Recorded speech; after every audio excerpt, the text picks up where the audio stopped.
When you ask your subconscious, it will guide you kasi may reticular activating system tayo, diba? So it will guide you to the people, person, the places. Kaya sabi nga ni Kimi, right place, right people, right time. So now, I am slowly but surely and confidently sharing myself to the world. My highlight of the story is how I get out of the situation because that's where the people gets the value. If I have to be part of the women's world, I also have to release what's holding me back. So sabi ko, what's holding you back? Kasi inatanong ni Kimi, what's holding you back? Reflect on it. Sabi niya, ba't ayaw mo kasi magpakita? Parang ganun. Sabi ko, baka siguro yung nervous system ko was already so comfortable with being hidden for the longest time na dito na lang tayo. Doon tayo sa safe. Kasi safe, so meaning walang mangyayari sa'yo. So hindi ka masasaktan, di ba? Hindi tayo magkakaroon ng enemies or frenemies. Parang ganun. So sabi ko, hindi. We cannot go to the other side. We cannot have our quantum leap if we just stay here. So for me to go to the point B, I have to cross over. Or actually, point Z. Z na natin. Wag na si B, C, D. Lakdawan natin siya. Let's go to the Z na. Who can I reach out to or who can help me achieve this? Subconscious mind is already formulating na of ways na makapunta ka doon, which is through Kimi. When I met her, that was 2020, like after pandemic, and she was just selling the Manifest 111.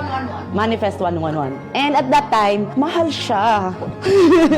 Kasi like, hindi ko siya afford kasi I was just starting my business that time. So sabi ko, sige, next time. So yung next time, naurong ng naurong. So that's like 4 years? Tama ba? O 2020 yun. Until this April, when she opened the door to manifestation. Yun. So sabi ko, ito na ba yung time to have a coach? Kasi I've been doing my thing alone for the longest time. And this is the right time.